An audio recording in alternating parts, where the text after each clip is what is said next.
Why are you doing this to me?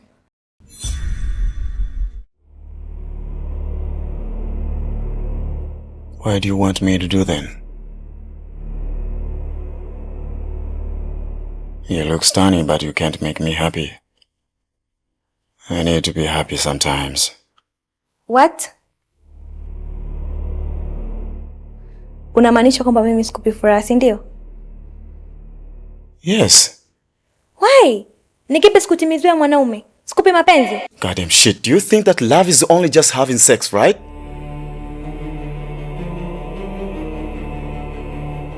Listen. How many times do I need to ask you about to change before you take me seriously? Unakumbuka ni lini mara ya mwisho uliporudi kazini ulinipokea?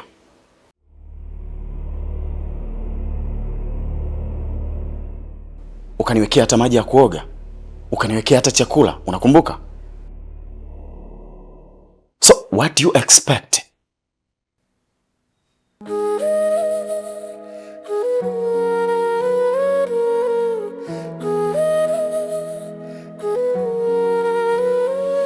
Mume wangu, kwa nini unaamua kuniletea mwanamke mwingine, si ndio? Why not? Wanaume tunapitia vitu vingi sana katika harakati za kutafuta maisha. Tunatamani tunaporudi nyumbani tupate furaha. Tupate amani. Tubembelezwe angalau na sisi ili kurefresh mind. Lakini kila siku nikirudi kazini wewe uko busy na kuchezea simu. Hujui nimekula saa ngapi, hujui kama nina hamu au sina. Shit. I need someone who can take care of me. Babe.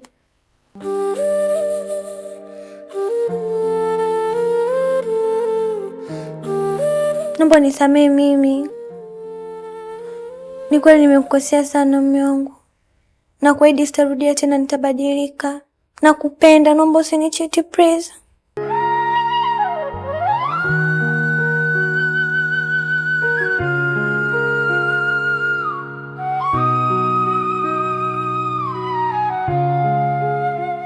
Hakika unachokinena.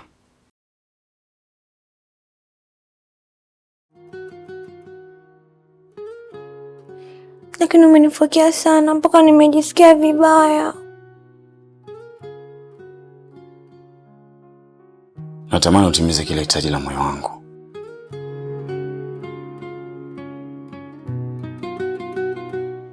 Na siku zote mtu anayekupenda lazima awe na uchungu na wewe. Sio kama mimi napenda kukufokea. Lakini inatokea kwa sababu nahitaji uwe mwanamke bora katika maisha yangu.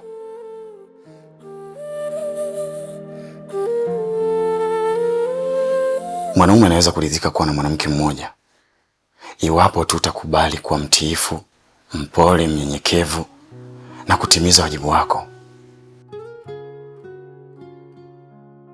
Mimi nakupenda.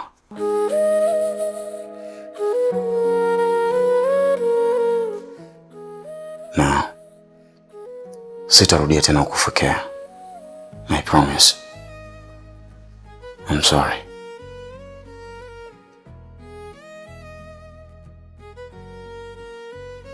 Lakini naomba niahidi kwamba hautarudia tena. Kwamba utabadilika. Na kweli nitabadilika. Ila na wewe ukome kunifokea. What? Nikome? Au mimi ndo sijasikia vizuri, umesemaje? Jamani, kwani kukoma si neno la kawaida tu? Unawezaje kumwambia mwanaume wako kwamba ukome? Oh, kwa hiyo kusema tena ukome imeshakuwa kesi nyingine, si ndio?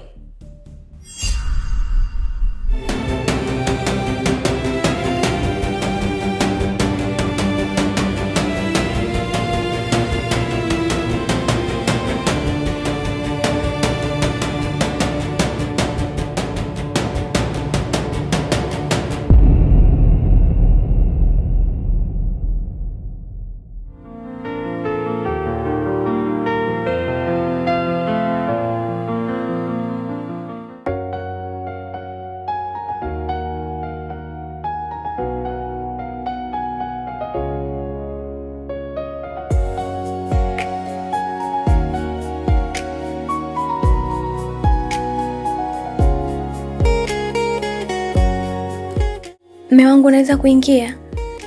Mlango uko wazi.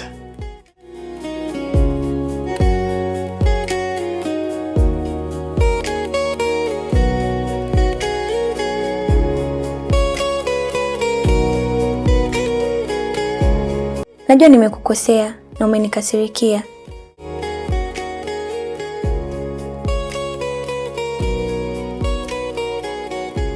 Ila sikumaanisha kuyaongea yale, yalinitoka tu. Siku zote wanasema hasira ya sala, nalo ndo nimeona madhara yake. Sio hasira tu. Mdomo ukata shingo bila panga. Na maneno yako yamenikata rohoni.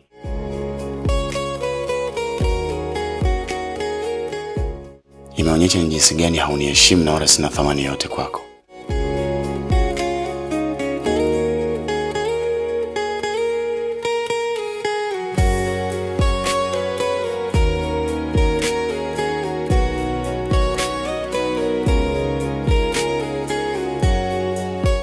Sikujua kama angekugusa hivi. Mimi nilihisi labda unatania. Utani? Mimi kutania kuhusu ndoa yangu? My dear, ndoa bila amani ni kama chai bila sukari. Maji yatakuwa ya moto tu lakini hayana ladha.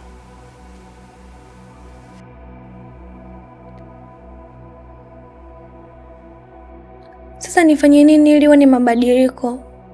Niko tayari kusikia bila kubisha. Okay. Mwanamke ukitaka kuiboresha ndoa yako kuna vitu muhimu sana vya kuzingatia. Cha kwanza kabisa ni utii. Duniani kote hakuna mwanaume yeyote anakubali kuishi na mwanamke mwenye kiburi. Hata kama wewe ni mzuri kama malaika. Lakini kama una kiburi hauwezi kudumu katika ndoa yako.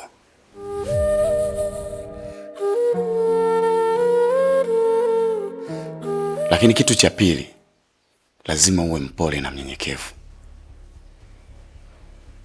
Lakini mimi si ninavyo hivyo vyote. Kasoro leo tu ndo nimekukosea bahati mbaya.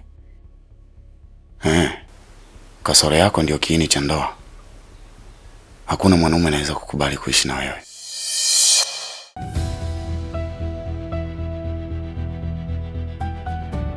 Unamaanisha nini? Mimi nina kasoro gani mpaka unasema hivyo?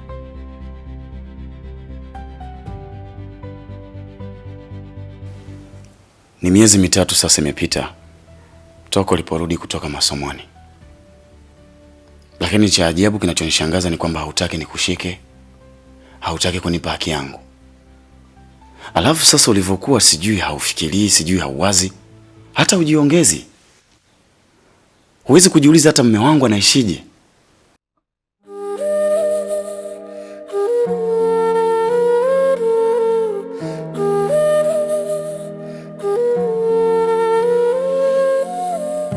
Mume wangu, ni swala la muda tu. Kila kitu kikiwa sawa, nitakupa haki yako. Na kwa nini haki yangu niipate kwa masharti? Ni kipi kinachoendelea? Hata nikikwambia wewe sikunielewa. Ila naomba ujue kwamba ninakupenda sana. Na sipo tayari kukuacha. Hivi unajua kama ndoa bila tendo la ndoa sio ndoa? Najua. Mume wangu, ndio maana nimekuomba univumilie katika hichi kipindi kifupi. Okay, nikuulize. Naomba uniulize. Ndio. Unaweza kukaa mwezi mzima bila kula na bado ukaendelea kuwa hai? Hapana. Sasa iko hivi. Tendo la ndoa kwa mwanaume ni kama chakula ambacho anapaswa kukipata kwa wakati, tena bila masharti. Lakini si nimekuambia univumilie? Ni kipi usichokielewa hapo? Muda ukifika nitakupa haki yako. Unaanza kunifokea sasa.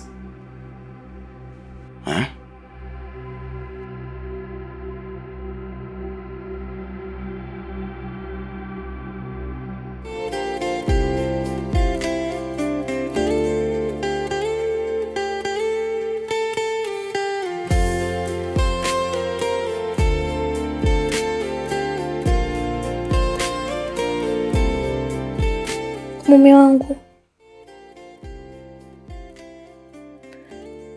kukaa mbali na wewe haimaanishi kwamba ni kiburi, hapana. Bali ni pressure tu za nje. Sikutaka kuleta mzigo ndani.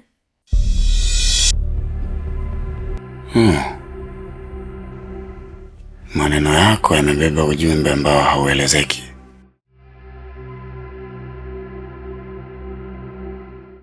Mimi binafsi sijaelewa. Unaweza kuniambia unamaanisha nini? Nimekukosea sana mume wangu, lakini naomba ugomvi wa leo usijue kama mbegu ya chuki kesho. Tell me what's going on. Nitakwambia ila sio kwa sasa.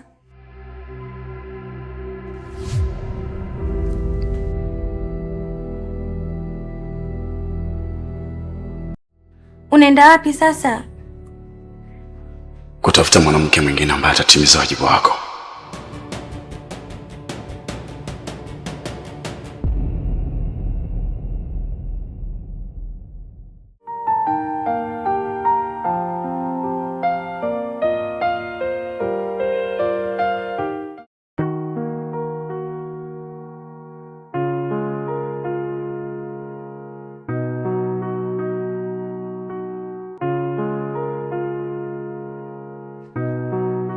Karibu sana. Asante.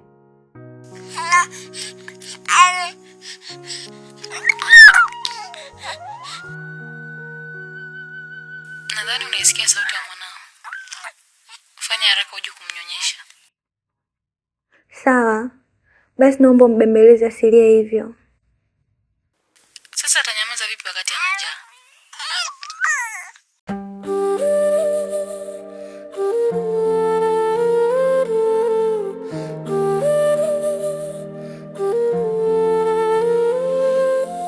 Okay. Subiri hapa nakuja.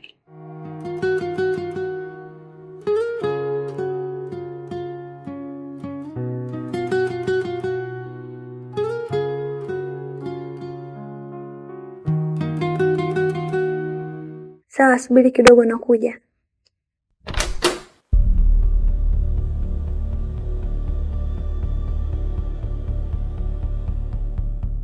Kabla hujaenda huko unakotaka kwenda, Joseph Blaine, nataka nikutambulishe kwa mgeni.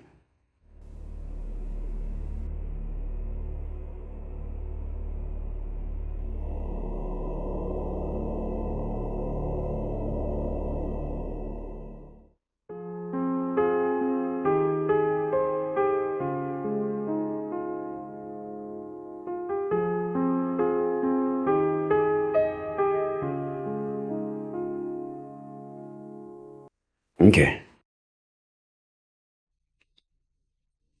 Huyu anaitwa Queen.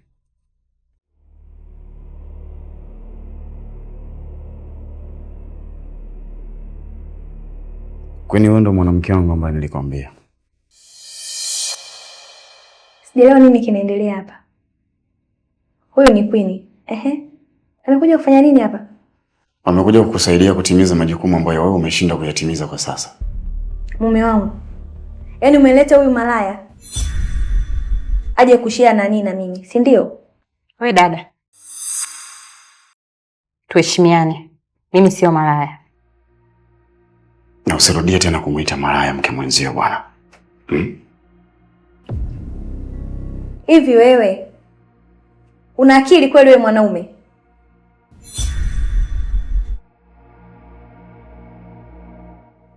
Hata kama nimuonesha mapungufu yangu, ndio niletee mwanamke mwingine ndani kwangu? Kweli? Umeshindwa kwenda hata lodge kumaliza mambo yako? Come on baby girl. Yaani niende tena lodge kutoa gharama wakati na nyumbani kwangu papo? Halafu unafahamu wazi kwamba kipindi hiki lazima nitakuwa na mwanamke mwingine. Sioni haja ya kuendelea kuficha ficha. Na ndio maana nimeamua kumleta.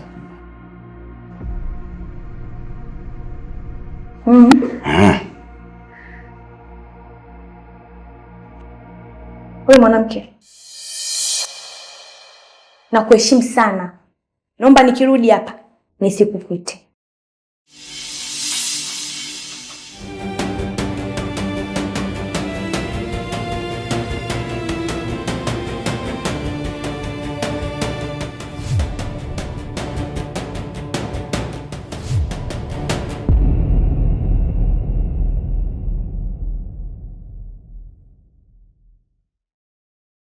Babe, umesikia mwanamke wako ananifokea na kunitishia? Nataka akije umfokee. Sio kumfokea tu. Akileta mchezo nitamfukuza kabisa hapa ndani. Kweli babe?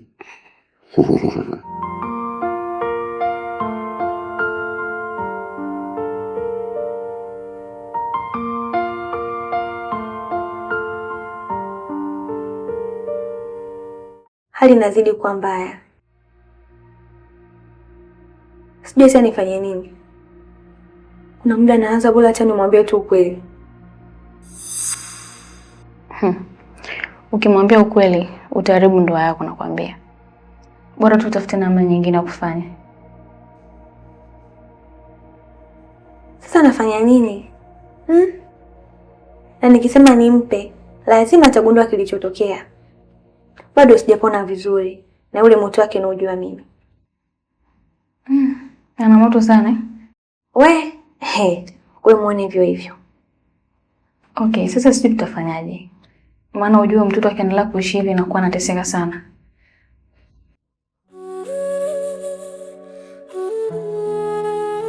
Mambo nisaidie rafiki yangu. Mtoto wangu akue kidogo tu. Alafu mimi nimpeleke kwa bibi yake. Najua ningefanya hivyo sasa hivi. Lakini nikifanya hivyo mambo yatakuwa mengi zaidi. Na ule mwanaume akijua tu, mambo ndio yameharibika.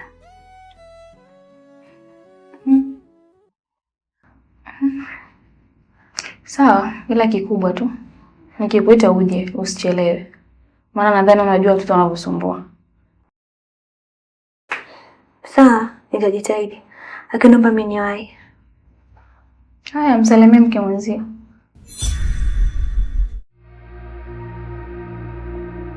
Nakutania bwana. Sawa. Ila omba sikukute.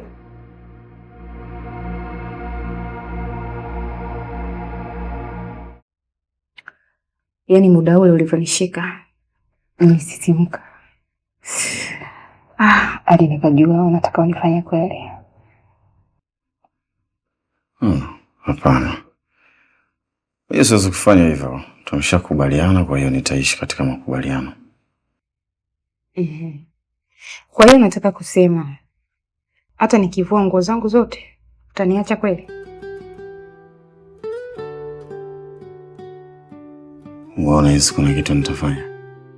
Labda kama utakuwa sio mwanaume kamili. Lakini mwanaume anayekula kashiba. Lazima utanikandamiza.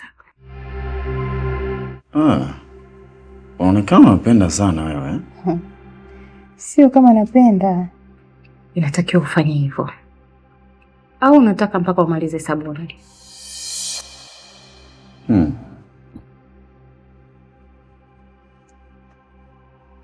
Sikia nikwambie kitu. Mimi na wewe tumekubaliana unakuja kujifanya mchepuko wangu tu. Sasa acha tamaa.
Hey.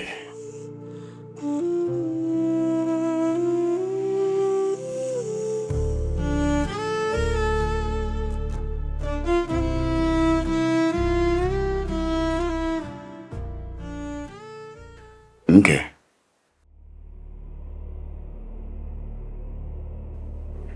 Naona unasikia wivu sana ukiniona na mke mwenzio.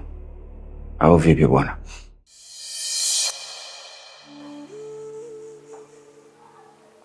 Naomba niache tafadhali. Nenda kakae huko na mwanamke wako. Sasa naanzaje kukuacha mke wangu? Wewe ni mke mkubwa bwana, natakiwa upewe heshima yako.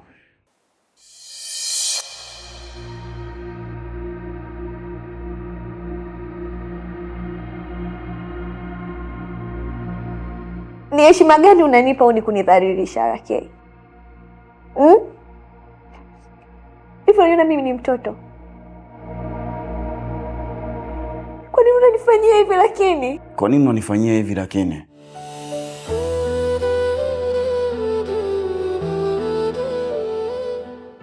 Hivi uone hata aibu kuongea mbele za watu?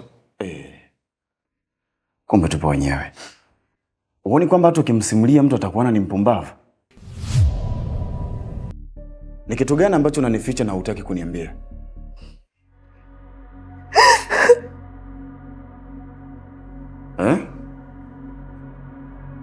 Nimekuelewesha. Ni wewe tu ambaye hujataka kunielewa. Uliniambia kwamba ni kipi hicho ambacho uliniambia?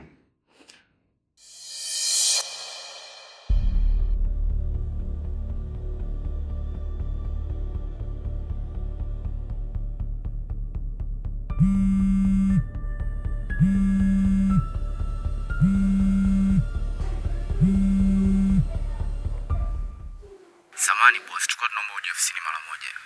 Lakini si mnafahamu kwamba mimi nipo likizo? Tunafahamu, tunaomba masaa machache tu ya kuwa na wewe siku ya leo. Okay. Mke. Natoka kidogo. Ila hakikisha tunakaa vizuri na mke mwenzio,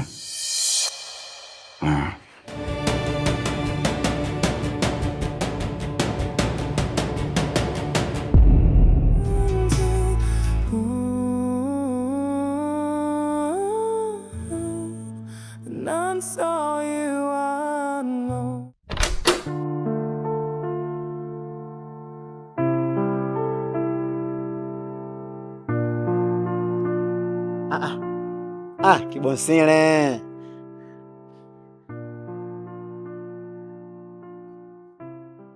Alafu wewe nishakuzuia kuniita mimi Kibosile. Samani, nimejisahau tu kidogo. Sema shida yako. Bonsi, mimi hapa nataka nikuulizeje? Sisi hapa unajua wanaume, kwa lazima sometimes sauliane.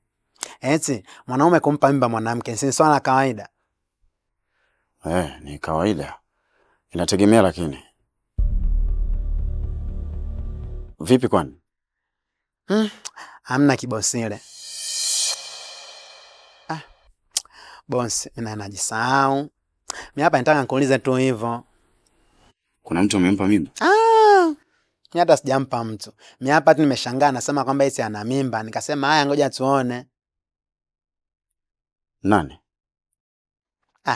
Si akadada kao kakazi yako. Yaani wewe umempa mimba mdada wa kazi? Mimi sijampa. Mimi hapa ameniambia tu kwamba eti ana mimba. Nikamuuliza umeitoa wapi? Akasema eti akati tunacheza nimdondoshia tu kidogo. Ulimdondoshia? Ngoja nirudi. Tutaongea vizuri. Bosi, lakini si ataisha au nimekosea sana?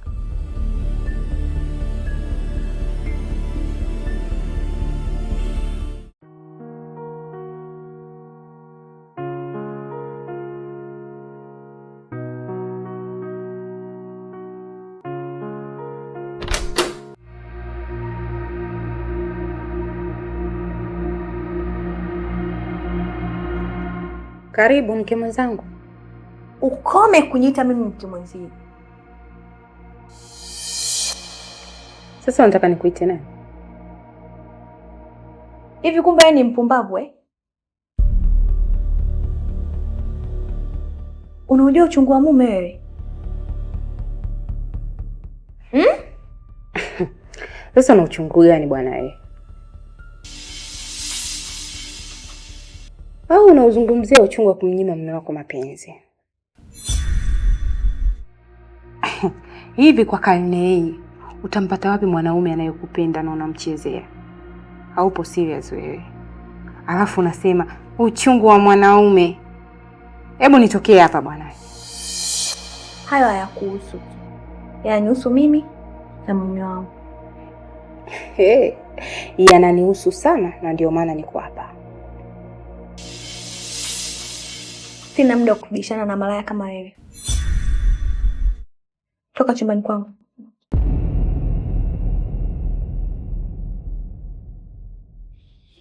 Wewe unataka kupigwa eh? Hebu rudia tena kuniita malaya nikuonyeshe.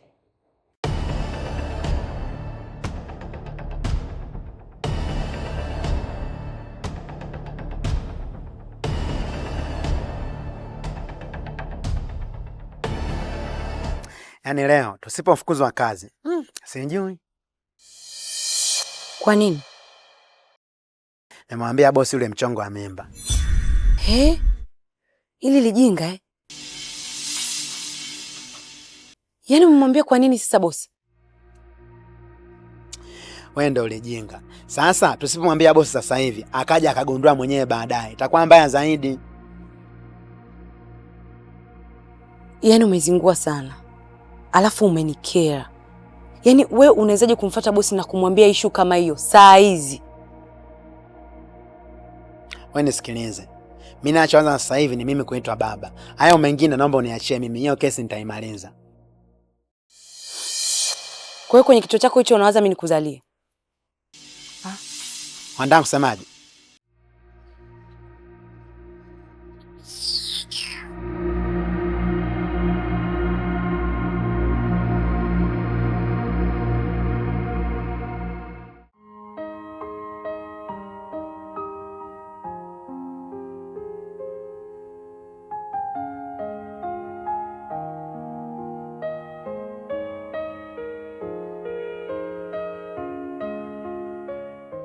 Habari yako? Salama. Karibu. Asante. Nikusaidie nini? Namuulizia mke wa dokta. Mke wa dokta ni mimi. Sasa sijui nikusaidie nini. Tuache utani basi. Namuulizia mke wa dokta. Kwa sababu nimempigia simu zangu tangu jana hapokei. Ndio maana nimeamua kuja. Nimekwambia mimi ndo mke wa dokta kwa sasa. Kwa hiyo sema shida yako. Usinifokee dada. Na kuheshimu. Tuheshimiane.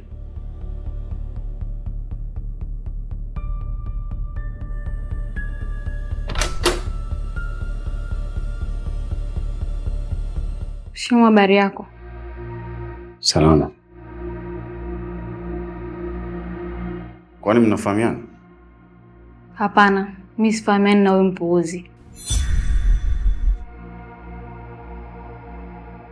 We dada, nitakusambaratisha sasa hivi. Hebu ngojeni kwanza.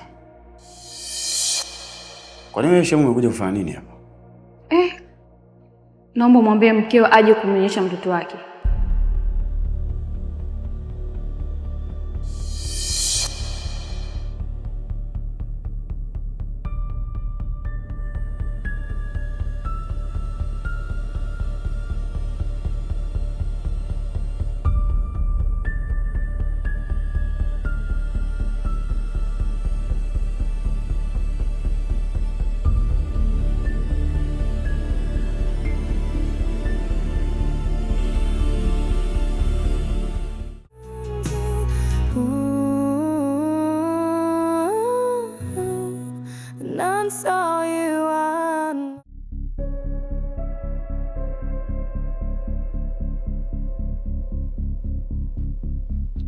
Ina maana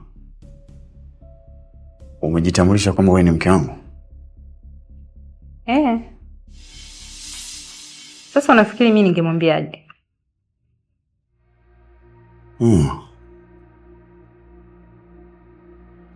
Kwa hiyo wewe una mtoto?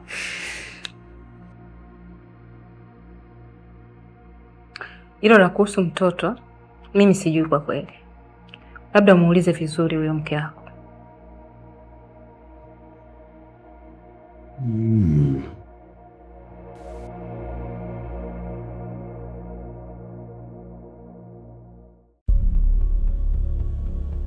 Wewe, hivi unajua kinachoendelea humu ndani? Kitu gani? Humu ndani kuna ugomvi mkubwa sana. Sijasikiliza kila kitu, ila nilichosikia tu kuwa eti mke wa bosi ana mtoto.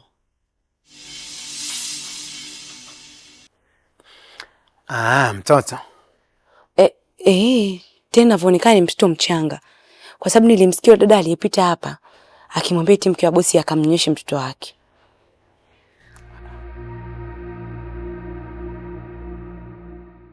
Sawa, kaendelee na kazi. Yaani wewe hata hujali chochote. Sasa, unataka mimi nijali na nihusu nini? Tunachotakiwa kujali ni mimi na wewe kuhusu hiyo mimba yetu. Ina maana bado unaendelea kubeti? Hapana. Siku nyingi nilishaacha kufanya michezo ya kubahatisha. Kwa hiyo unafanya nini? Marafiki, angalieni hii hapa. Kwa muda mwaka mzima nimekuwa nikipoteza pesa zangu. Mpaka nilipokutana na Jamison, mambo yakabadilika. Jamison ni mfanyabiashara mkubwa ambaye amebuni software ya AI inayotabiri mwelekeo mzuri wa soko la Forex. Jamison alinipa nafasi ya kujaribu programu yake na bila kutarajia nikaanza kupata faida nzuri na za uhakika kabisa. Kwa hiyo marafiki, ngoja niwaonyeshe jinsi inavyofanya kazi kwa uhalisia. Sasa hivi nafanya trade ya Euro na USD. Kwa kuwa software inaonyesha soko la kupanda, na bonyeza app huku nikianza na kuweka $18. Boom! Trade ya kwanza tu nimepata faida ya $35. Twende tena. Njia ni ile ile. Euro na USD bado inaonyesha mshale wa kupanda. Safari hii nitaweka $57. Twende tuone. Ushindi mwingine tena wa $110 ni ndani ya dakika chache tu. Tena usahihi ni wa hali ya juu kabisa. Ndani ya dakika chache tu $127 tayari zimeshaingizwa. Sasa basi, kwa ajili ya subscribers wangu pekee, Jamison anashiriki software yake bure kabisa, tena kwa muda mfupi tu. Unachotakiwa kufanya, fuata linki iliyopo kwenye description, kisha ujiunge na Telegram ya Jamison. Bonyeza neno start, kisha mtumie ujumbe Jamison na ufuate maelekezo ili uweze kupata software. Usipoteze nafasi hii. Na kama linki ya description haifunguki kwako, tafadhali install VPN yoyote ya bure, kisha chagua nchi ambayo Telegram inapatikana, mfano kama Nigeria. Baada ya kuunganisha VPN, jaribu kufungua linki tena, hapo itakuwa inafanya kazi. Fuata linki na umtumie ujumbe Jamison, kisha uweze kupata software kabla haijaondolewa. King'ong'o, mimi hii mimba siwezi kukaa nayo. Tufanye mpango tu tukaitoe. Nikikuchekea unanipanda kichwani. Mimi sina mtoto hata akusingiziwa. Sasa, subutu kuitoa hiyo mimba. Tena nainuia. Ukiitoa, kuisha habari yako. Unamaanisha nini? Takufa live bila chenga.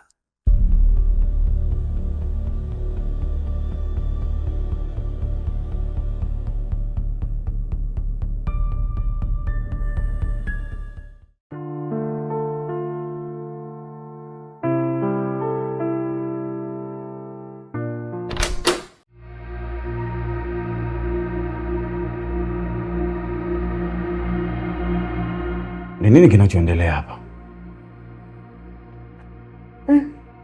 Kuhusu nini? Rafiki yako amekuja hapa amezungumza sentence moja tu ambayo imezua maswali mengi sana. Lakini mimi nahitaji jibu moja tu kutoka kwako. Jamani, mbona mimi sikuelewi?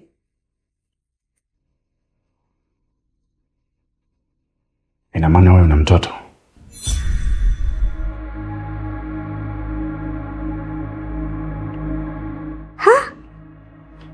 Mimi?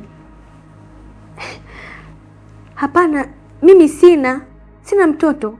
Ikitokea nimejua ukweli wa kile ambacho amekizungumza rafiki yako, mimi nawe itabaki kuwa historia. Mimi sina mtoto. itakuwa aliyekwambia labda amekosea. Naomba umpigie huyo rafiki yako kumwambia rudi hapa.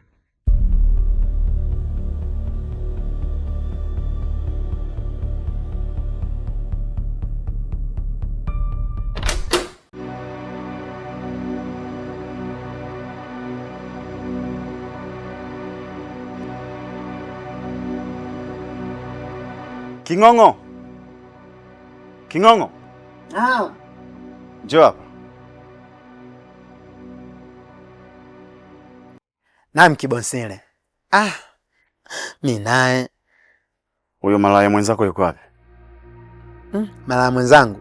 Unamaanisha Shami? Muite haraka hapa. Shami. Shami, futa langu. Abe. Njoo, kuna nezo la kimtandao hapa.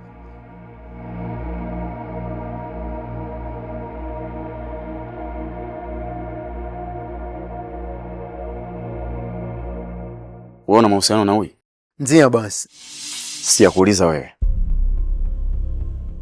Na simwambie. Hapana bosi. Ila tulinani tu mara moja. Mlifanya mapenzi, si ndio? Yaani mnadiriki kufanya mapenzi ndani kwangu.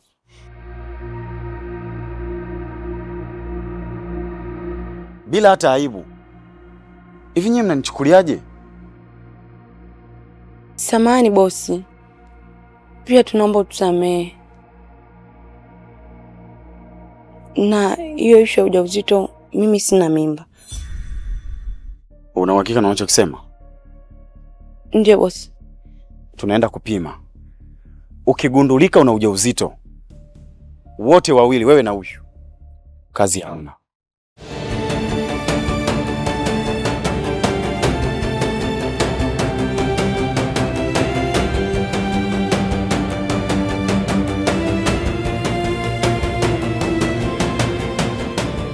Umenikosea sana rafiki yangu. Ina maana umeshindwa hata kuzuia hisia zako. Mimi sipendi dharau. Na ndio maana niliamua nimwambie hivyo. Sasa hapa mume wangu ameshashtukia na amesema uje sasa hivi. Nahisi nataka kujua ukweli kwa ulichokisema. Nitajua cha kumjibu.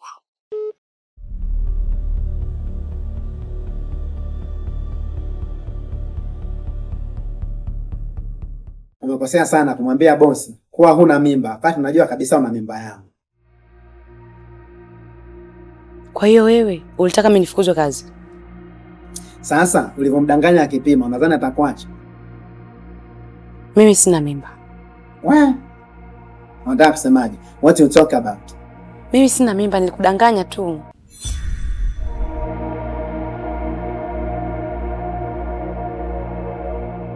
Sasa bila kuficha wala kuwa na hofu yoyote, naomba niambie maana ya kile ambacho ulikisema muda ule.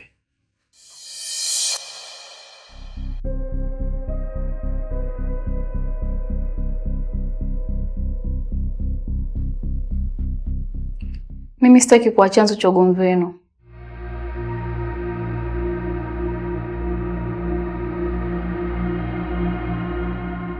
Mkeo ndo anapaswa kuambia ukweli.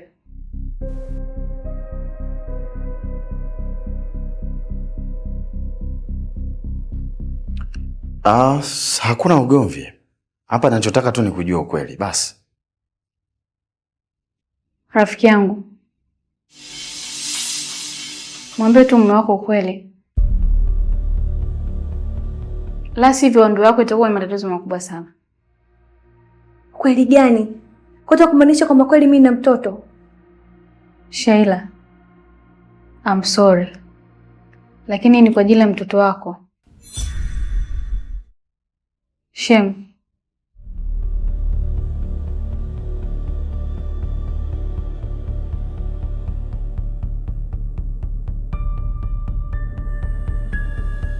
Ni kweli mke wako na mtoto.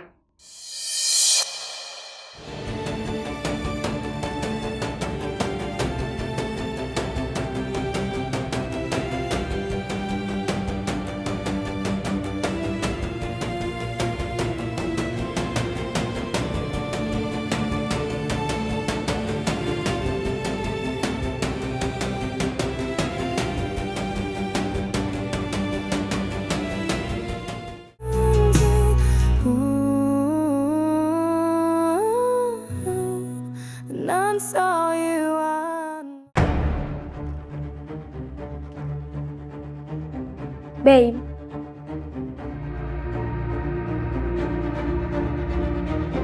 Baby, I'm sorry.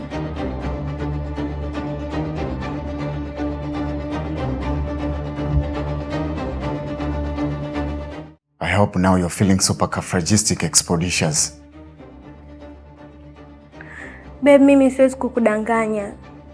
Mimi sina mtoto kweli. Kwa unataka kusema kwamba aliyosema rafiki yako ni ya uongo, sio?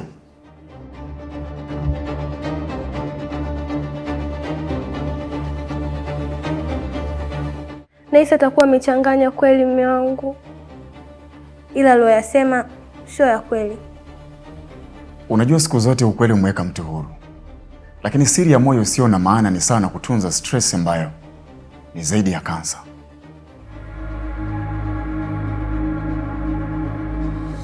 Hivi ulishawahi kuwa na stress kiasi kwamba ukitembea njiani unajihisi uko uchi? Hapana. Sasa hiyo siri unayoitunza itakuja kukuvua nguo hadharani. Tatizo lako wewe mume wangu, unashindwa kuniamini mimi, unamwamini mtu ambaye hata umfahamu. Simfahamu? Wewe si ndio ulinitambulisha? Na siku zote lisemwalo lipo, na kama halipo basi linakuja.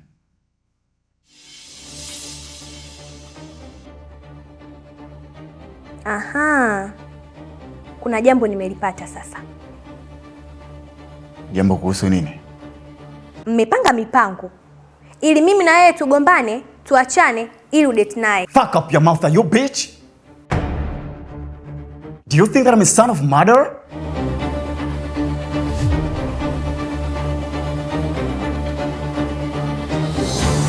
And if you want to end up all this shit, you need to let me know what the hell happened.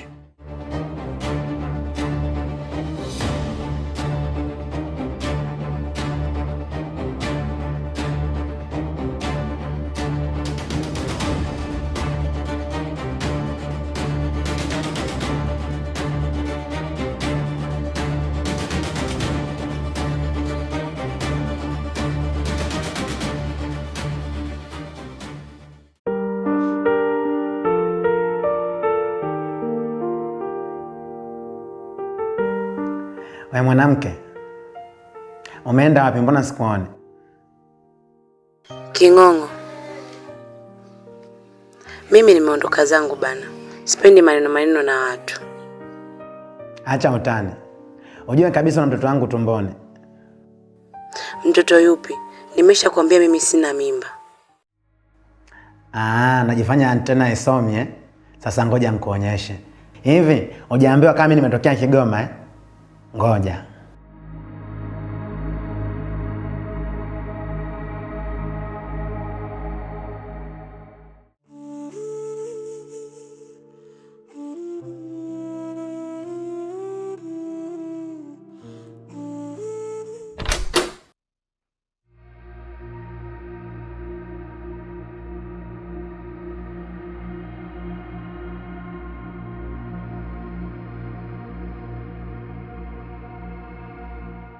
Mume wangu,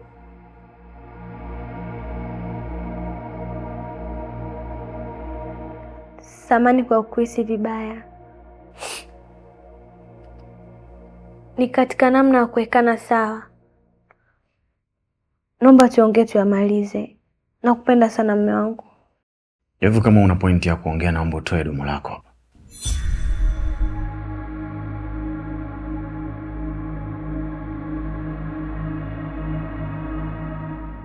Mimi naomba tuongee tuyaweke sawa. Naomba unionee huruma mume wangu.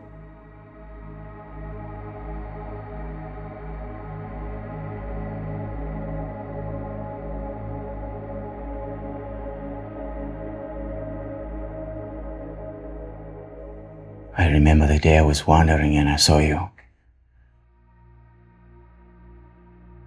You were looking beautiful, stunning, but I didn't know that you would become a dangerous woman in my life. Leo mimi nimekuwa tayari kwako. Kwa nini usilifanyia uchunguzi hili jambo kwanza, Rakei? What exactly do you just want me to discretinize when you already know the truth?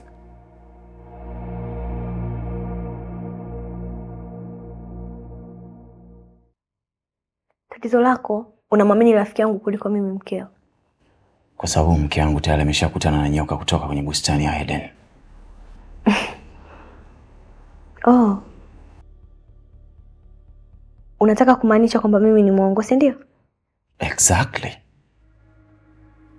Yaani tena uongo wako wewe ni kama vile umeenda shule. Hivi huoni aibu kunidanganya mimi wakati ukweli uko wazi? Una ushahidi gani Rakei? Oh, unahitaji ushahidi eh? Nice.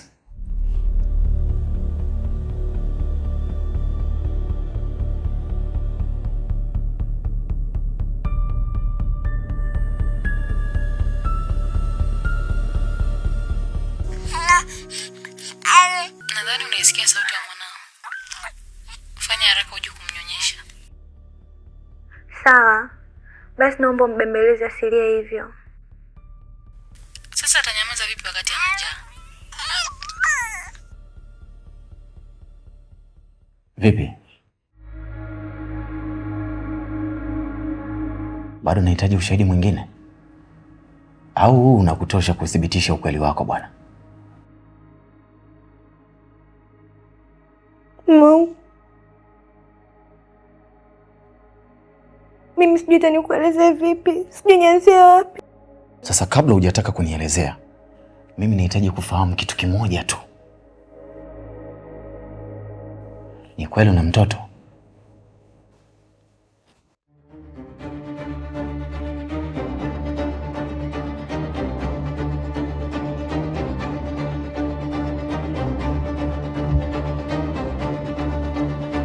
Sema basi, ni kweli una mtoto? Ndio mume wangu, na mtoto. What the hell?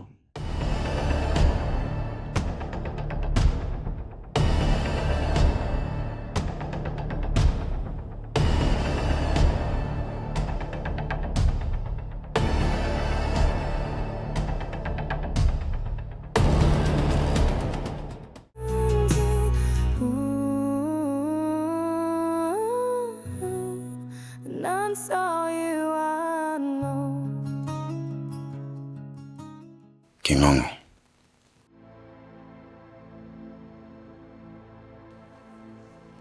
Mke wangu ana mtoto. Hamadi Yesu Kristo. Ana mtoto? Nilifikiria nimpe taraka ili akamlee vizuri mtoto wake, lakini moyo wangu ni kama unasita hivi. Bosi, huu moyo wako wa huruma kwa sasa hivi uweke pembeni. Fanya maamuzi ya kiume, fukuza malaya wewe.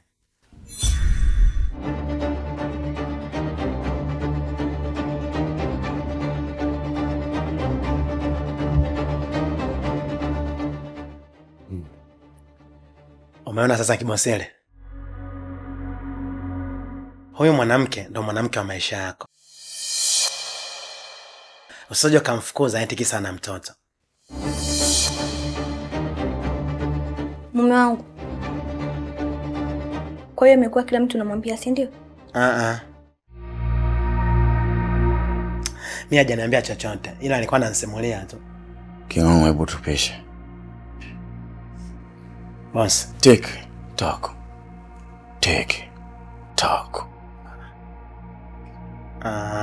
boss.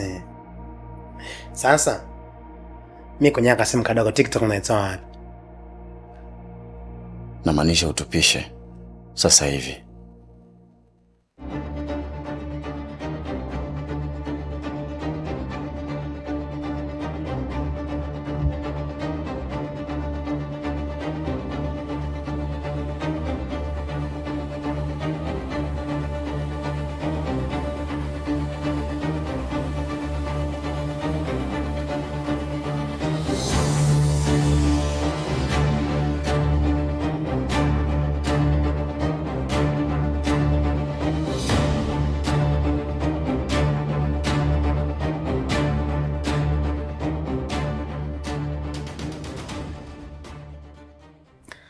Kwa nini mume wangu unamwambia kila mtu siri za ndani ambazo zinanyusu mimi na wewe? Him ni hivi, wewe mneo mwanamna yake. Unatamna kunifahamu nanya mimi ni mpumbavu na si ndimnio.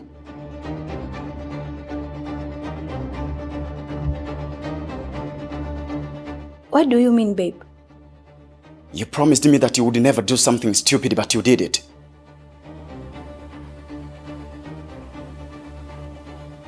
You had a man, you got pregnant, you had a baby, and you still keep hiding me.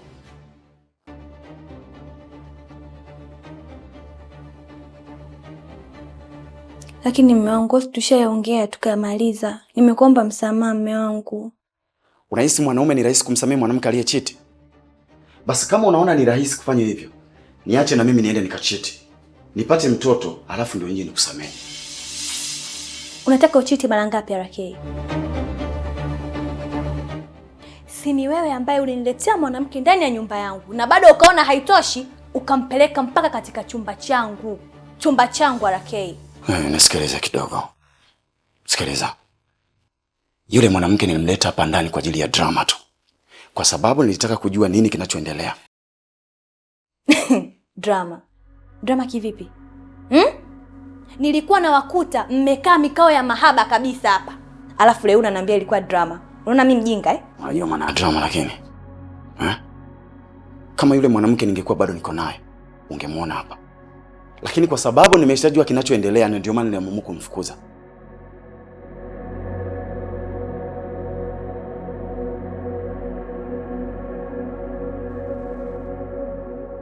Umenipata vizuri hapo?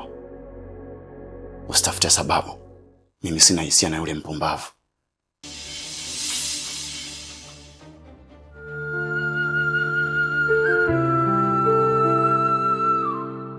Sikilizeni niwaambie kitu ndugu zangu. Raha ya kuperuzi mtandaoni ni kuwa na bando la uhakika. Ukiwa na line ya Halotel peke yake, unaweza ukapata bando kuanzia GB 10 na kuendelea.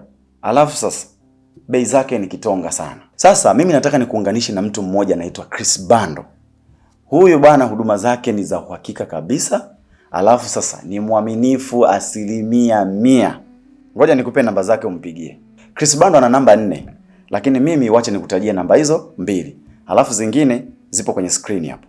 Ya kwanza ni 0615754303. Hiyo ni namba ya kwanza. Namba ya pili ni 0785736361.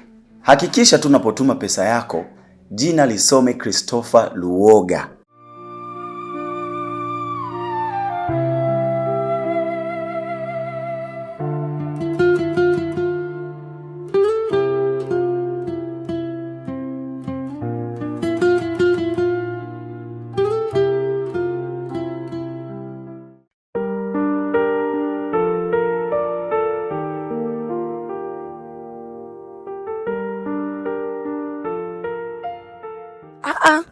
Wewe.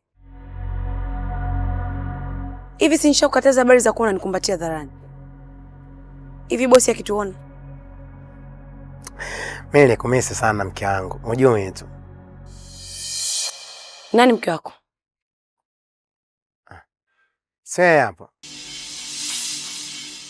Alafu tuachane na hizo mada. Vipi? Katoto kangu kanaendeleaje matumboni? Wewe. Mimi sina mimba. Naisha kukataza habari za kuwa mimi nikikwambia ukweli unanitishia maisha. Unajua wewe unaeta mchezo kwenye michezo. Hao katoto mimi nakataka sana tu. Kama umetoa hiyo mimba. Aha. Utanifanya nini?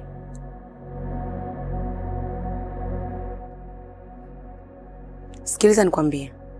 Mimi sina ujauzito. Na ukiendelea kunisumbua nitamwambia bosi ukweli.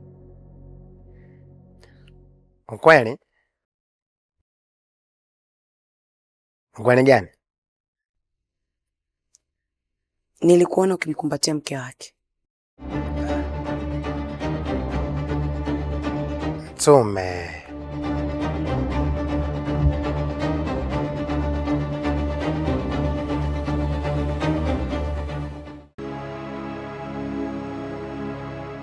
uliponiambia kwamba unakwenda kusoma, nilikuona ni mwanamke ambaye una akili timamu. Lakini kumbe ni mpumbavu tu. Ukashindwa kuituliza ndolilo yako na kwenda kuigawa sehemu nyingine. Tayari imeshatokea mume wangu. Nimeshakuomba msamaha, lakini bado umeshindwa kunielewa. Sasa unataka nifanye nini? Nikubebe mgongoni au? Usiendelee kunichemsha, utanipandisha mzuka nikuvuruge. Unanielewa vizuri? Sawa, nimekuelewa. Basi niambie unataka nifanye nini ili kila kitu kiwe sawa. Niambie baba huyo mtoto ni nani?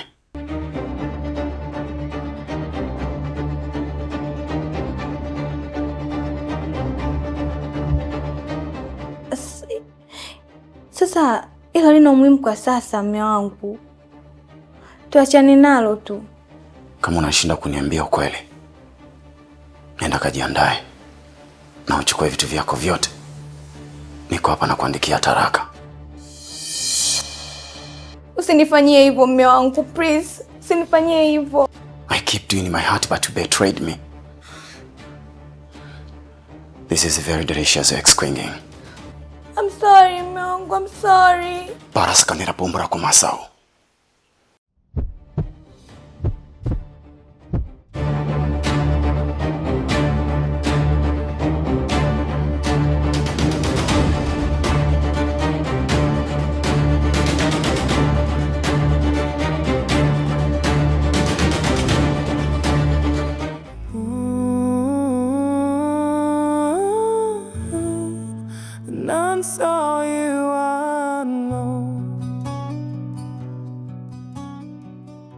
I need you to be very squaresbarian with me.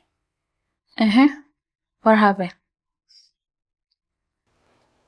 Kwanza kabisa nakushukuru kwa kuniambia yote ambayo ilikuwa kiendelea hapa ndani.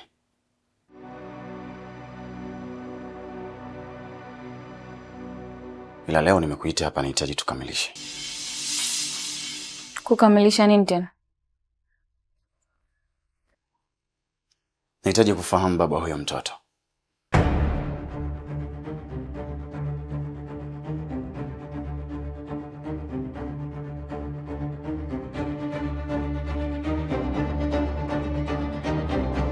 Kiukweli mimi siwezi kukwambia.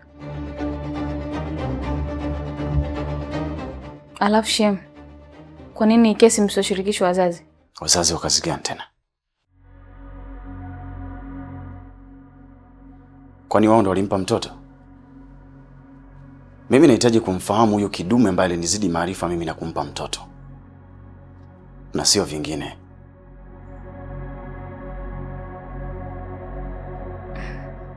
Lakini ile jambo lishakuwa zito, unajua. Ni bora tu kuomba ushauri kwa wazazi ili usije ukafanya maamuzi mabaya. Sikiliza binti. Mimi sitaki ushauri wowote. Na wala sitaki mtu yoyote aje kunishauri juu ya hili bwana. Nahitaji kumfahamu baba huyo mtoto. Mimi kiukweli simfahamu baba huyo mtoto. Mkeo ukimbana vizuri atakwambia ukweli. Huyu mwanamke ni kiburi sana. Mpaka sasa hivi hajapanua mdomo wake kuniambia ni nani ambaye anahusika. Wewe ndo unashindwa kwenda naye vizuri. Unatakiwa kuongea naye kwa upole. Ila ukiendelea kumfokea hatuweza kukuambia chochote. Niongee naye kwa upole. Asante kwa muda wako. Unaweza kwenda.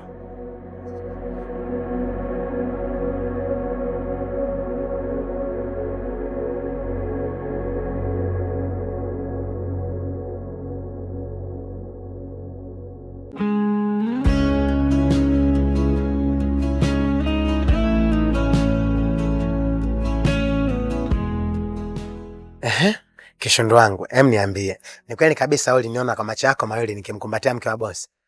Ndiyo. Tena ilikuwa pale sebule ndogo. Wewe utakuwa na matatizo ya macho, inabidi ukapimwe. Huenda ni kipofu na hujui. Hivi wewe, unafikiri chanzo cha ugomvi mimi na wewe ni nini? Yaani hiyo ndo sababu kubwa.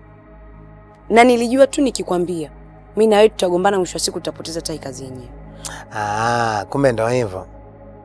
Mimi hapo utakuwa unanisingizia tu. Wala sijawahi kufanya hivyo. tuachane nayo. Sisi tunachotakiwa tulee mimba yetu na sisi tupate katoto. King'ong'o, unajua mimi sikutani. Mimba nilitoa kweli. Kama umefanya hivyo utakuwa umenikosea sana Shami.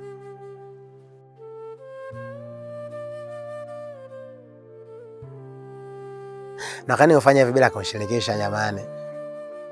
Sana kushirikisha nini wakati ulinikwaza? Kama ndo hivyo, twende basi nikakudondosha tena kidogo. Ukanidondoshe? Sikali kama mchezo ketu kakula tunda kama Adamu na Hawa. Mimi sitaki. Wewe, nitakuloga. Mtwenze. Bwana King'ong'o, mimi sitaki. Mtwenze bwana.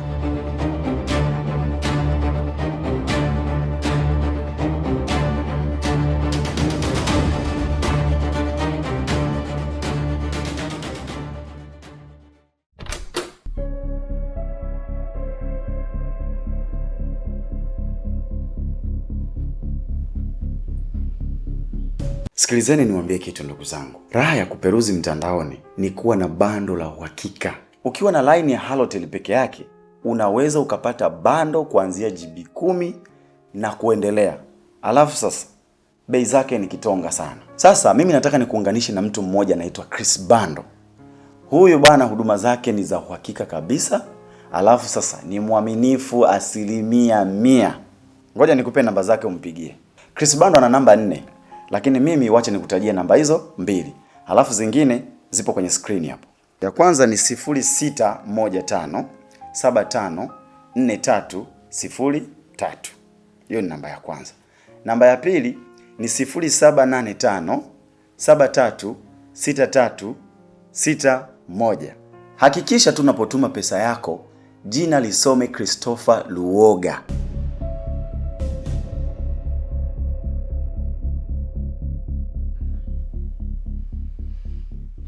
Vipi? Umeshakuwa tayari kuniambia ukweli? Au bado unafikiria?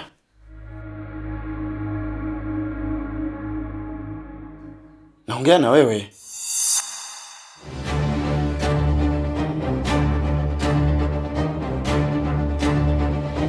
Alakei, hivi huwezi kuniacha nikapumzika hata kidogo jamani? Nikuache upumzike? Kwani umekuja kustarehe hapa? Au unahisi umekuja kufanya utalii? Kama unataka kufanya utalii, nenda huko Ngorongoro, sijui nenda huko Kilimanjaro, lakini sio hapa. Basi sawa. Kesho nitaenda. Hey girl, if you're not telling me the father's name of this mtoto, you're not leaving this house. Unataka jina lake la nini Alakei? Nalitaka nikalikaange kama chapati afu ninywe na chai. Unajua nimechoka. Nimechoka na mambo yanaendelea huko ndani. Kila siku makelele yaisha Alakei, nimechoka. Kama umechoka, unataka yaisha haya makelele, niambie baba wa mtoto ni nani?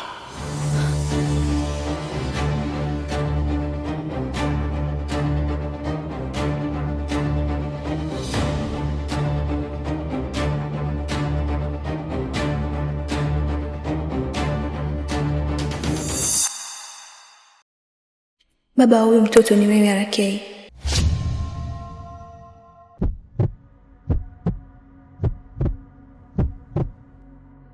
Sikutaka kukwambia kipindi na beba ujauzito.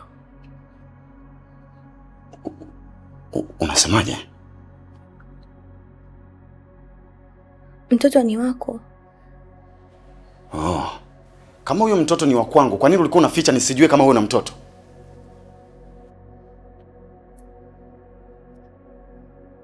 Nilitaka kukufanyia surprise. Surprise. Very nice. Twende kwa huyo mtoto. Na kama nitaona vitu sivielewi, tunapima DNA.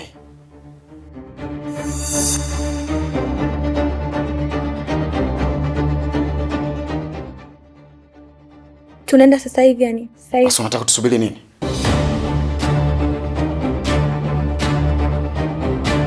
Twende.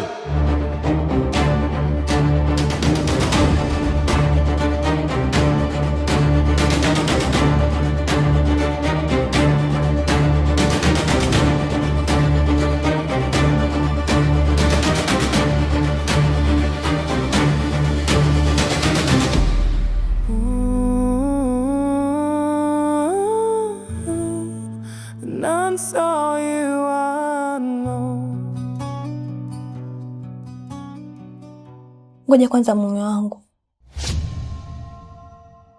Mimi sipo tayari kufanya unachotaka nifanye.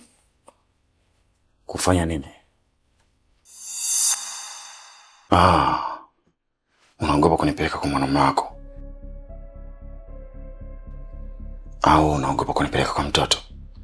Hapana, simaanishi hivyo mume wangu. Hebu naomba usinipotezee time. Fanya maamuzi.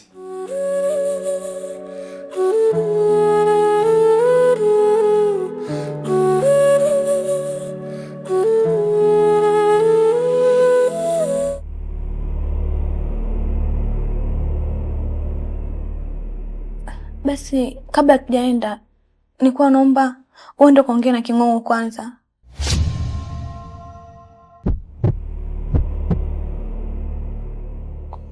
King'ong'o?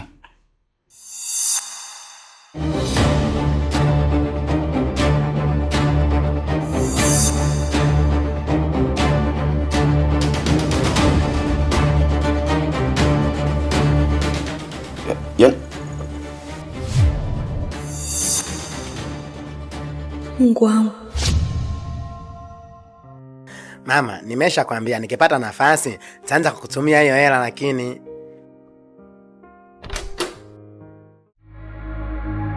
No. Nakuja mbwa. Umenishtua kibosile. Kwema? Naomba nikuulize swali na naomba uniambie ukweli. Niulize tu boss kubwa. Ulishawahi kutembea na mke wangu?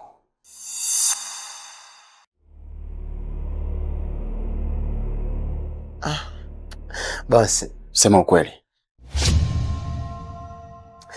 Ndio boss. Umetembea na mke wangu? Ndio. Sema sio mara nyingi. Ni mara 2 tu. Bitch man ex Scotland. Bitch? Yaani unatembea na mke wangu alafu unaniambia bila uoga kabisa. Ndio boss, kwani vibaya?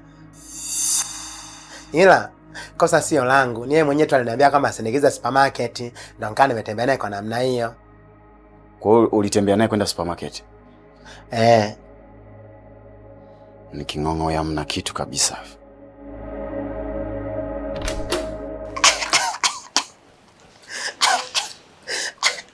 Kalijua nimekalia mke wake.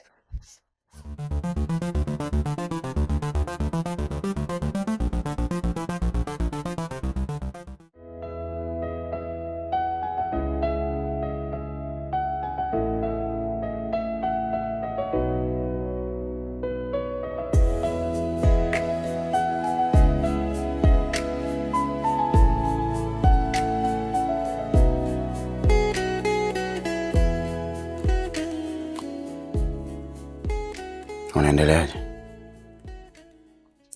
Vizuri bosi.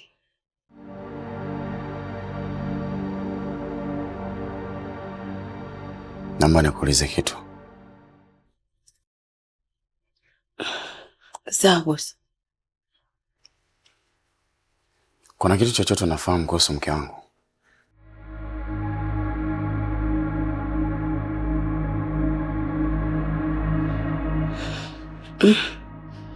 Hapana. Usiogope kuniambia ukweli. Sawa.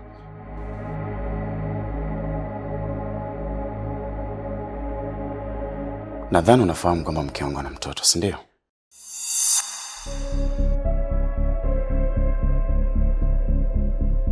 Sikilizeni niwaambie kitu ndugu zangu. Raha ya kuperuzi mtandaoni ni kuwa na bando la uhakika.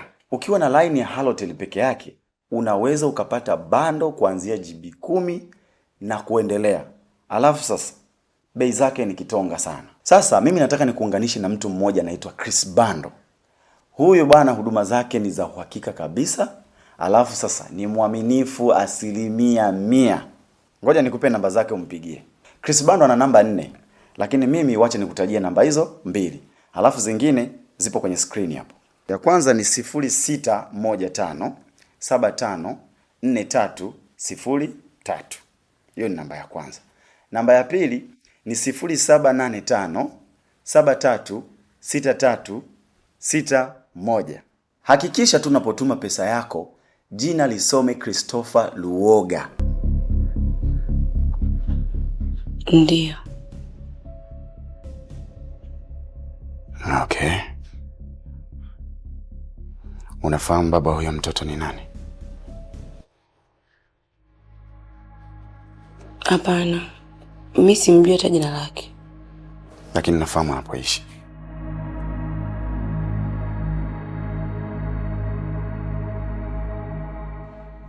Sina uhakika.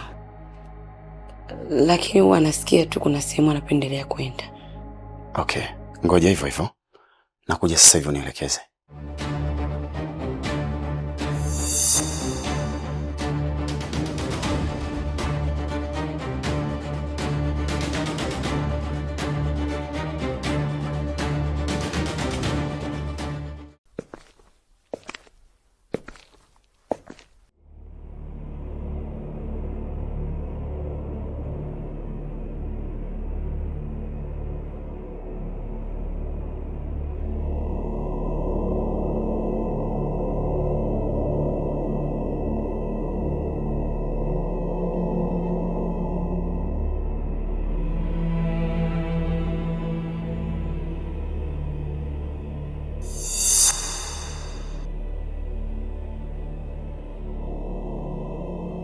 Samahani sana kwa yote niliyowahi kukukosea.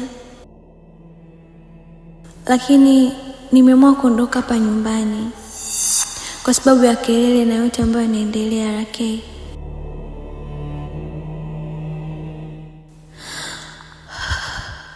I'm sorry RK.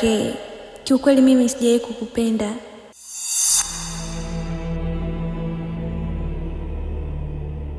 Ilinibidi kuwa na wewe kwa sababu tu ulinisomesha na kunihudumia kwa kila kitu.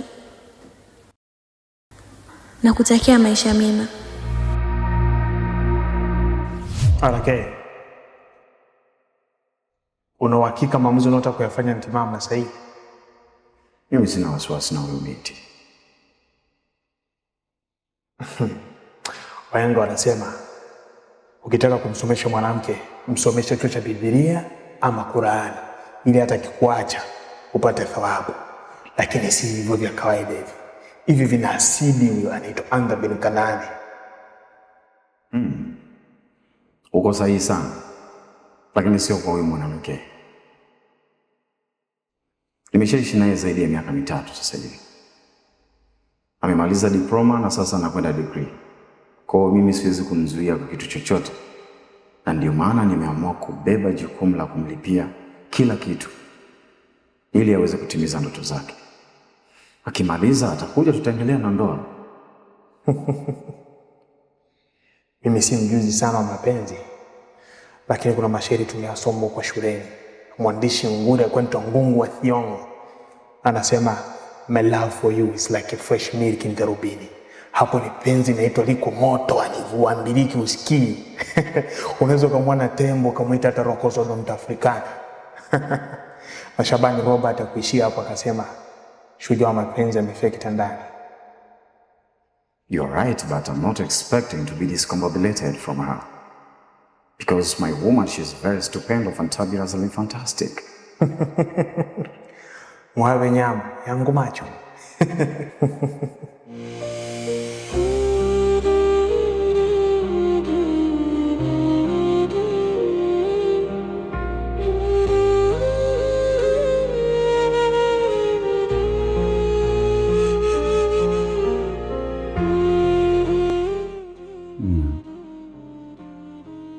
Wake up and smell the coffee.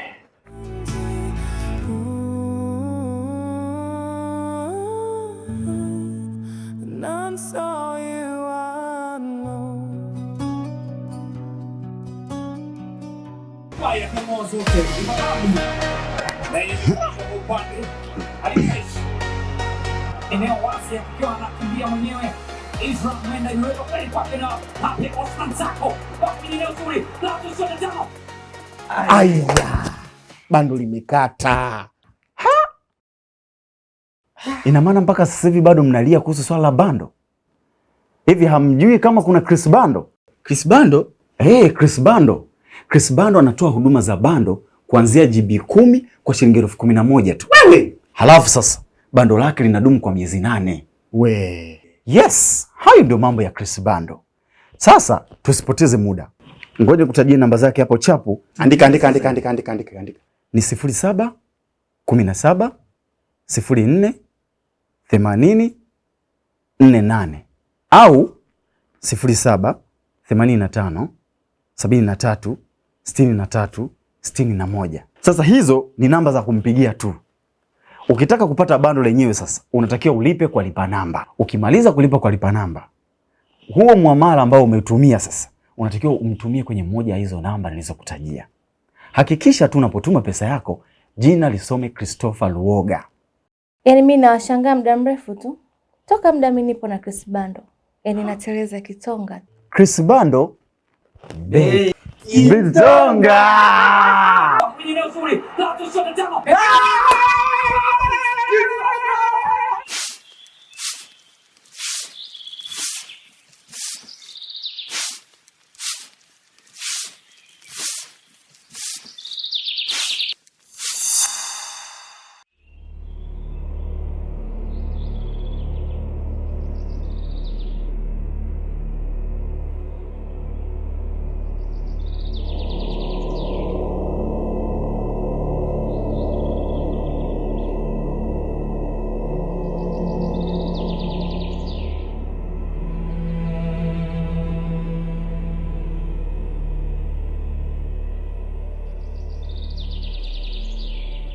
Sijatarajia kukuona hapa.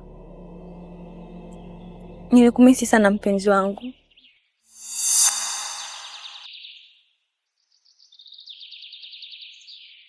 Nimekumisi pia. Nakupenda sana Mo.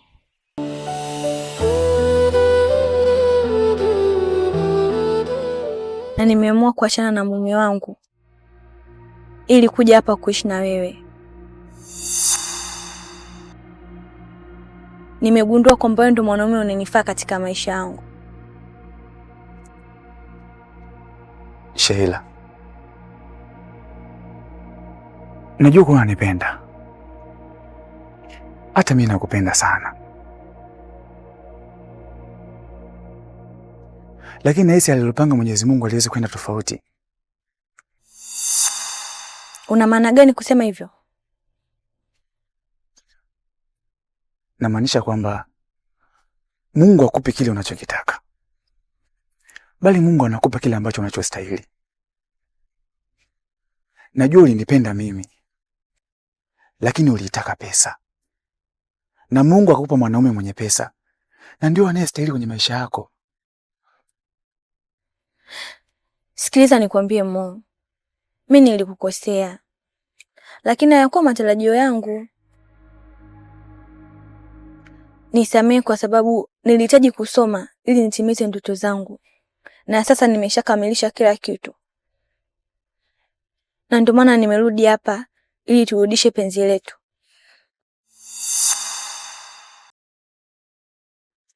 Au tayari ushapata mwanamke mwingine?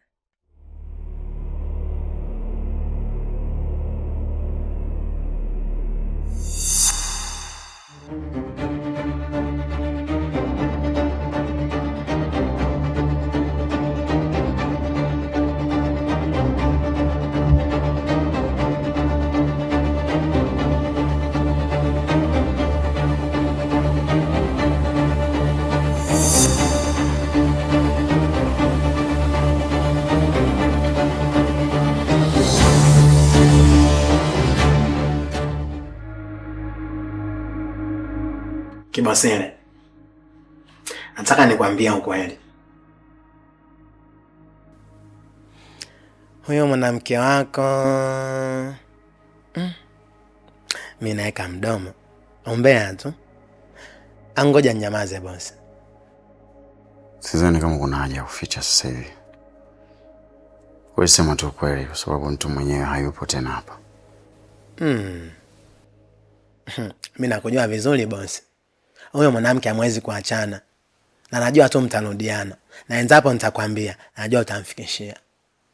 Yule mwanamke ameamua kuondoka mwenyewe, na hata ikitokea amerudi hapa siwezi kumwambia chochote. Wewe kabisa Kibosile, na zile style kanazokupaga. Kwanza kuna siku nilikuja nikawachungulia, nasikia tu sauti, mke wangu nakaribia mwisho wa mwezi za kununulia gari. Kingongo, unaongea kitu gani wewe? Nimejisahau. Kwani nimesema niliwachungulia? Kwa hiyo Kingongo, wewe mimi nikiwa faragha na mke wangu unatuchunguza, si ndio? Hebu acha upumbavu wako wewe. Naomba uniambie kuhusu mke wangu. Ni kipi ambacho nakifahamu? Kiukweli inauma sana. Mke wako ana mtoto ambaye sio wako. Ina maana ni swala hata wewe mwenyewe unalifahamu? Sio kujua tu. Hata hiyo mimba imetongiwa hapa hapa.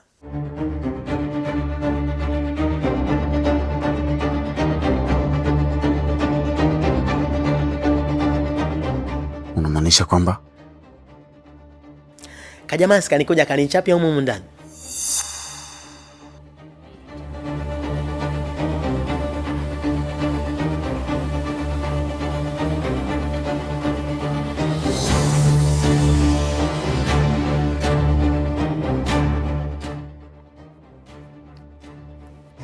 Kamekasirika. Sikamsaka kenye nikaambia ukweli.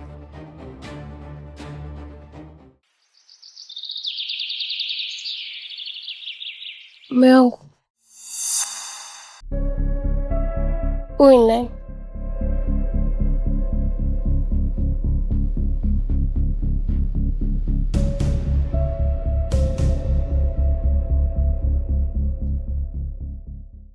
Huyu ni mdogo wangu.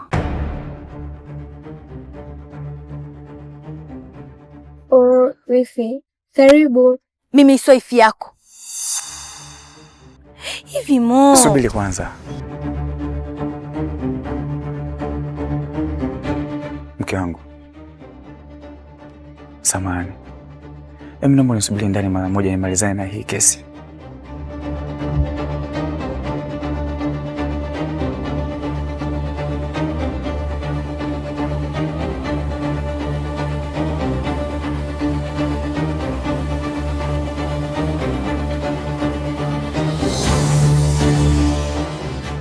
Sheila. Ina maana Mo umeamua kuwa mwanamke mwingine?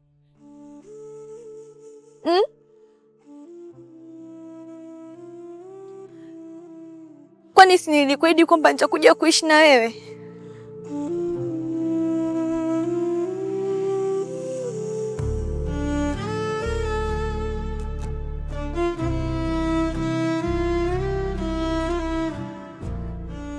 Naomba nisikilize Sheila. Mimi sio kwamba sikupendi au nimefanya hivi kwa kupenda, isipokuwa nimewaza sana. Muda unazidi kwenda, alafu wewe mwenzangu tayari unaishi na mwanaume mwingine. Nilipoteza matumaini ya kuwa na wewe, na ndio maana mimi nikaamua nitafute mwanamke mwingine kuwa naye. Unataka nifanye nini Mo? Hivi hujaelewa? Nimekwambia nimemwacha mume wangu kwa ajili yako.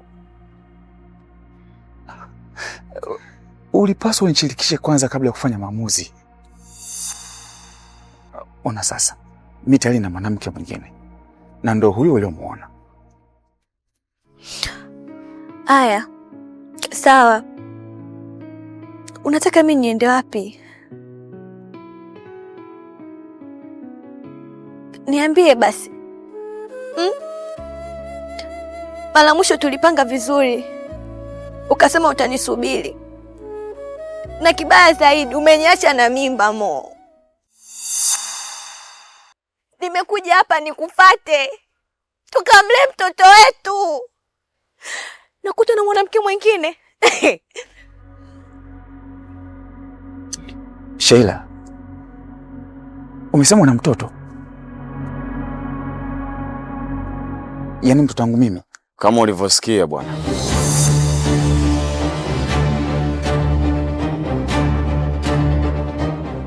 Acha kujifanya hujaelewa. Mme wangu. Koma kuniita mme wako, sakafyuka mkubwa wewe. Hivi ulipojagi kuni ndi mtumbafu sanangu?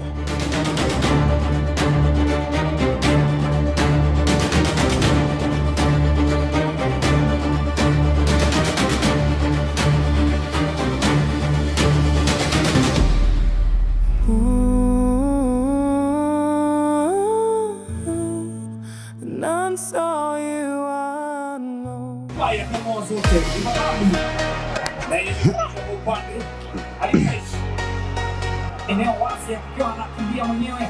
Isra mwenda yuweka kweli kwake na hape Osman Sako. Baki ni eneo zuri. Lato sote tano. Aya. Bando limekata. Ina maana mpaka sasa hivi bado mnalia kuhusu swala la bando? Hivi hamjui kama kuna Chris Bando? Chris Bando? Chris Bando. Chris Bando anatoa huduma za bando kuanzia GB 10 kwa shilingi 11,000 tu. Wewe! Halafu sasa bando lake linadumu kwa miezi 8. We. Yes, hayo ndio mambo ya Chris Bando. Sasa tusipoteze muda. Ngoja kutajia namba zake hapo chapu. Andika. Ni 07 17 04 80 48 au 07 85 73 63 61. Sasa hizo ni namba za kumpigia tu. Ukitaka kupata bando lenyewe sasa unatakiwa ulipe kwa lipa namba. Ukimaliza kulipa kwa lipa namba, huo muamala ambao umetumia sasa unatakiwa umtumie kwenye moja ya hizo namba nilizokutajia. Hakikisha tu unapotuma pesa yako jina lisome Christopher Luoga. Yaani mimi nawashangaa muda mrefu tu. Toka muda mimi nipo na Chris Bando. Yaani nateleza kitonga. Chris Bando Bitonga.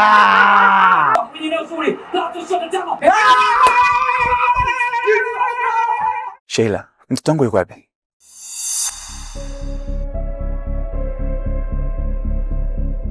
Mr. Mo. Bro, naomba kae kimya kwa sababu sijakuuliza wewe. Fuck a bitch boy. Don't you think that I'm very magnanimous?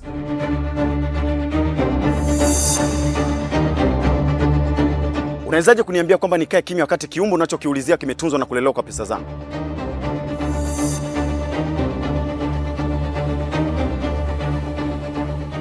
Ili nao ni tatizo kuitwa Mo wakati wewe ni maskini. Huoni kama unamtia aibu Modeoji?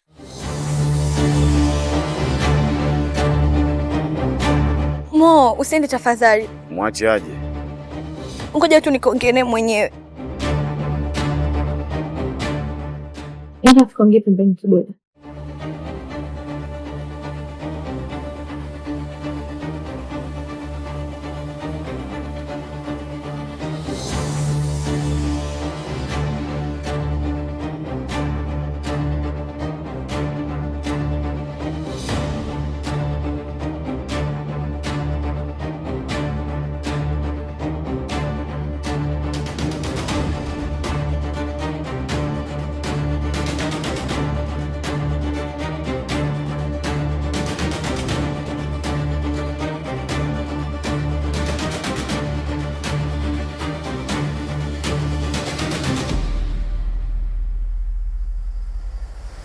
Naomba nisamee bure mume wangu.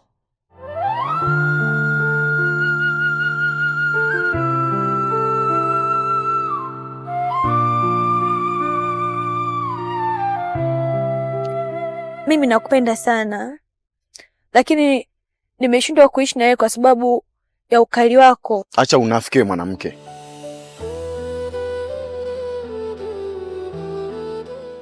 Ulipotoka nyumbani kwangu uliandika barua. Unasahau ulichokiandika? Nakumbuka vizuri tu, ila ninachokisema hapa lakini ni ukweli. Sheila.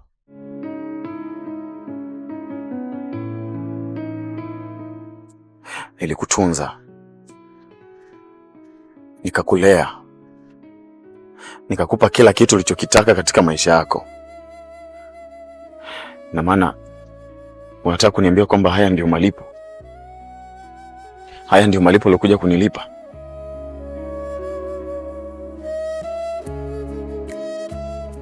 Kama ulikuwa unipende, kwa nini usingeniambia toka mwanzo?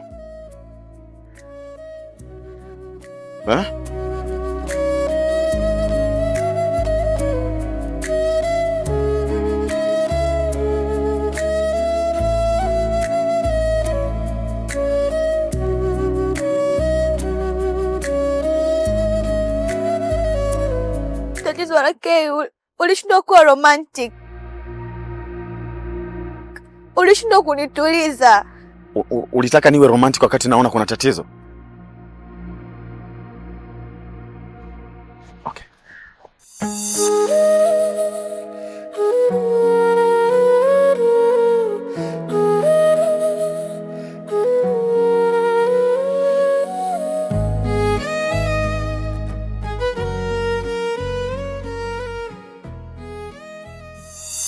Mume wangu, ina maana kumbe umezaa na yule mwanamke afu kadanganya kuwa ni mdogo wako? Haikuwa rahisi kusema kwa muda ule. Alafu mke wangu, haya mambo yameshapita. Hebu naomba tuyaache kama yalivyo. Niache kama yalivyo? Hivi ungekuwa ni wewe ungeache kama yalivyo? Au unarahisisha tu kwa kuwa ni wewe? Basi samahani bibi wangu. Nisamehe mimi sijakwambia mwanzo tulipokutana. Pia naomba nikuahidi kitu. Siwezi kukuacha wewe kwa namna yoyote ile. Lakini yule umezaa naye, mimi naogopa utarudiana tu. Hapana. Kwanza sina hakika kama ule mtoto ni wa kwangu. Na hata kama akiwa ni wa kwangu, yeye aliamua kuniacha mimi na kwenda kuolewa na mwanaume mwenye pesa. Hata mimi siwezi kumrudia hata kwa dawa.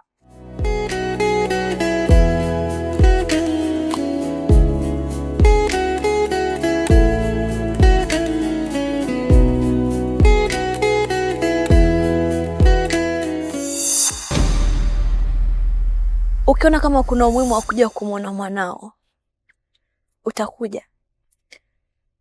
Ila kama ukiona kuna umuhimu, basi asante kwa kila kitu Mo.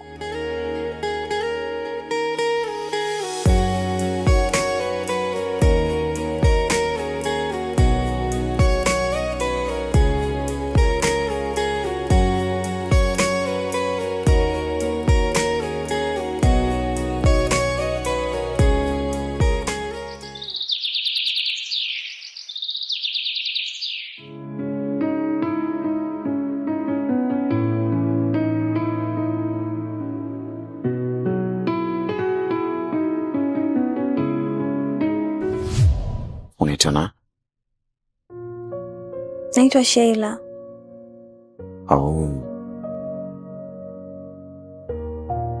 Unaishi wapi? Hapo bondeni tu. Okay. Basi nisikupotezee muda. Naomba namba zako, baadaye nitakupigia simu tuongee vizuri. Mimi sina simu. Yaani nimetoka kumaliza form 6 juzi tu hapo. Sina simu. Hongera sana. Basi twende hapo mbele kwenye gari yangu afu nikakupatia simu.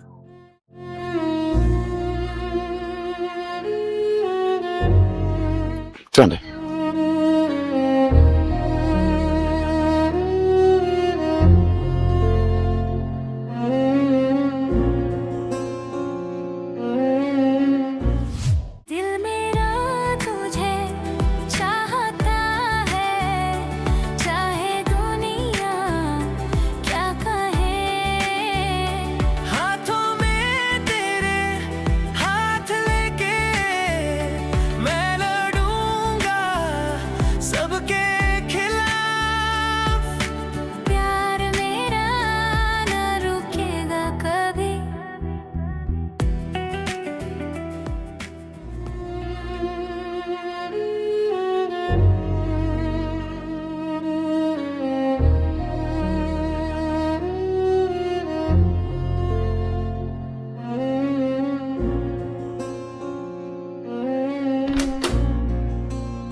Mume wangu,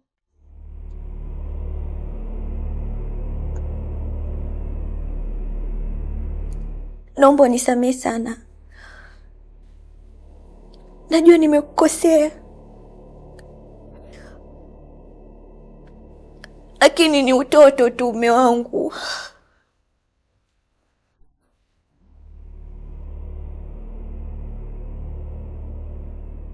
Najua nimekukosea sana Rakei, sana. Naomba unisamehe, nimejifunza Rakei.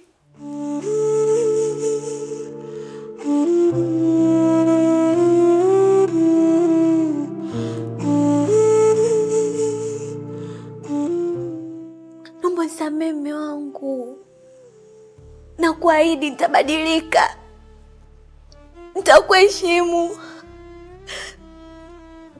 nitakupenda milele Rakei. Naomba nisamehe baba, nimekosa mwenzio, nimekosa Rakei. Nimeshaongea na mama yako na nimemwelezea kila kitu ambacho kimetokea.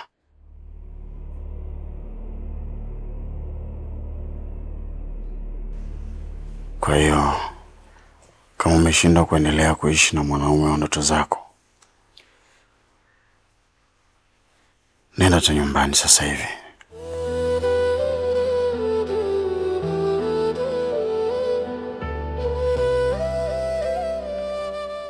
Mimi sina sifa za kuwa na wewe.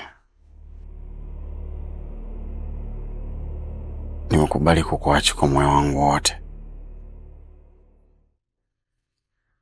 Nenda kachukua vitu vyako vyote na waenda nyumbani kwenu. Na utakia maisha mema.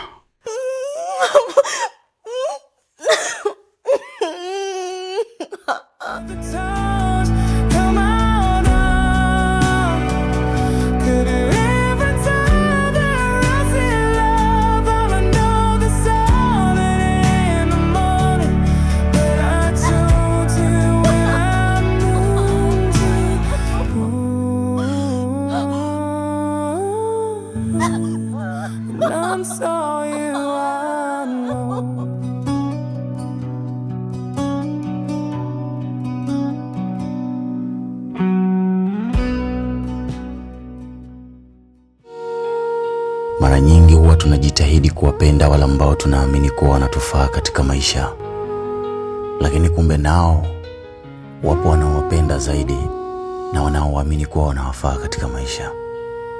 Wanakuwa na wale wenye pesa kwa ajili ya kutimiza ndoto ya mahusiano yao. Ukimpenda mtu ukahisi naye na mtu mwingine anempenda zaidi, mshukuru Mungu kwa kuwa kila kinachopangwa kina sababu yake. Huenda sababu ya kuachana naye ndio chanzo kipya cha kumpata mtu anayekufaa katika maisha yako. Mungu anakupa unachostahili na mara zote hakupi unachokitaka. Jina langu RK.